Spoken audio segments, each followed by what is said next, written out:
Hey everyone, and welcome to my weekly broadcast, Tuesday mornings here at 9-ish p.m. Eastern Standard Time. My name's Nicole, and I'm your host. And I like to talk about all things sort of tech and marketing as it relates to small business. So I'm coming at you from my office in Maine this week and getting some stuff obviously set up for the summer season here. But today I wanted to talk to you a little bit about a topic that's near and dear to my heart, which is WordPress. Now, if you've ever used WordPress, there's actually two kinds. There's WordPress.com and Wordpress.org. And when I first started doing this kind of work, I was a little bit confused by them. So I thought this might be a good topic. So basically, WordPress.com is sort of the company, right? It's Automatic is the name of the company, I believe. And so they have basically a sort of commercial version of WordPress. WordPress.org is the open sourced version of that software. So let's go over that again. So WordPress.com is the commercial arm of WordPress. And what I thought I would do is sort of show an example of a WordPress.com site so that you see a little bit what I'm talking about. So by basically offering this software, they will give you, so here's my little example site. So as you see here, this is my fake little WordPress site that I think I set up for a class I did a long time ago. So it's barharborphoto.wordpress.com. You see is the name of the domain. Now, as you see, there's this giant upgrade button that says I can basically get a domain when I upgrade to an annual plan. So they give you a limited amount for free, obviously, and then they're going to upsell you the other stuff, which is, you know, companies got to make money. I totally respect that. And if you look back here kind of to the side, you see that a lot of these things are familiar if you've ever used a WordPress interface. You know, there's pages and posts. So pages are static content, posts are like a blog. So WordPress kind of started out as a blogging software. So it has that really built into its core. They have this functionality called Jetpack, which gives you some additional functionality. You can change your theme and stuff like that. So I like how it says no traffic this week. I literally haven't gone to this website in multiple years. So as you see here, this is my current theme, but I can change it out to any of the ones that are back here. Point being, if you've seen WordPress, you probably have seen something like this before. So WordPress.com, obviously they're going to give you some things for free, and you're going to pay for others. So in terms of like kind of what you're expected to pay, there's a few different levels of plan. I think there's 6 or 7.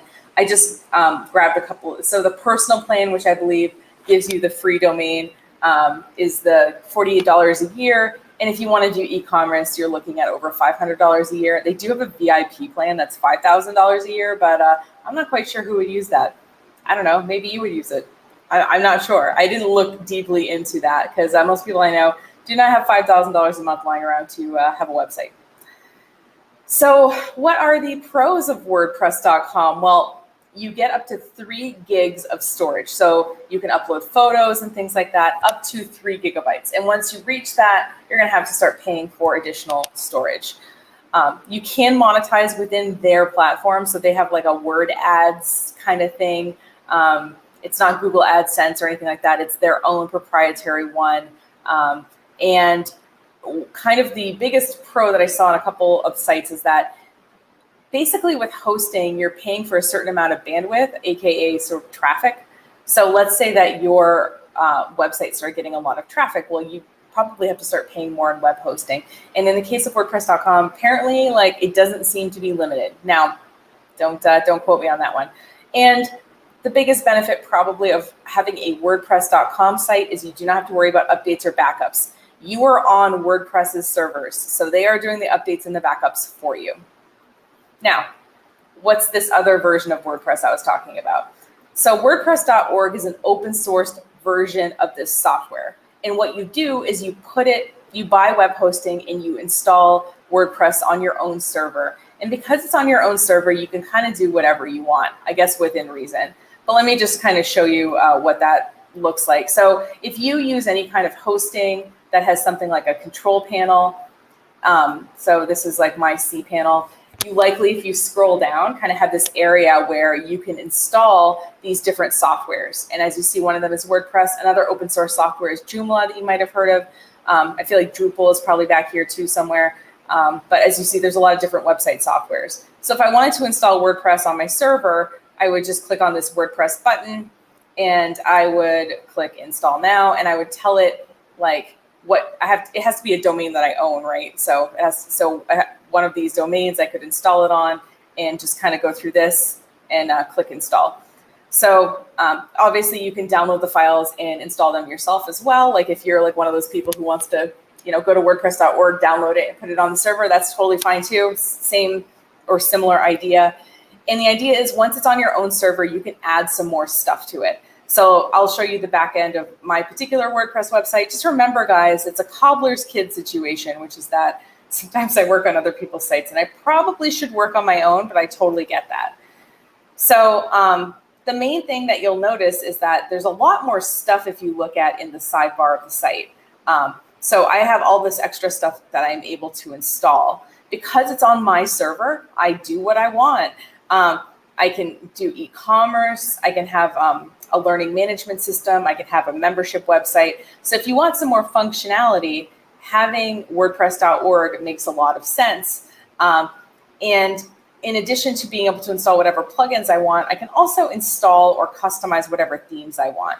So you saw that in the WordPress.com version, I was kind of limited to what was back here, but I have some stuff here, but I can also upload, if I want to, a new theme and customize it to do exactly what I want. So I like giving people, as a sort of web person, I like giving people a site that they have the freedom to customize. So the WordPress.org, like I said, allows you to download it, put it on your server, and customize it for your own purposes. And the reason that it's free, because a lot of people ask why stuff is free, is that it's open source software, which means that a lot of people have kind of contributed to the code of it to make it better. And even if they wanted to sell it, they wouldn't be able to because it's open source, right?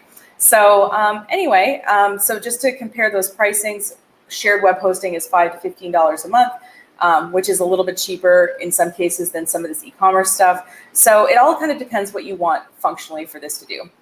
So that's pretty much it. I hope that that was helpful. If you have any questions, just feel free to go to any one of my social media things and you can ask there. Thanks so much for watching. Have a great rest of your day.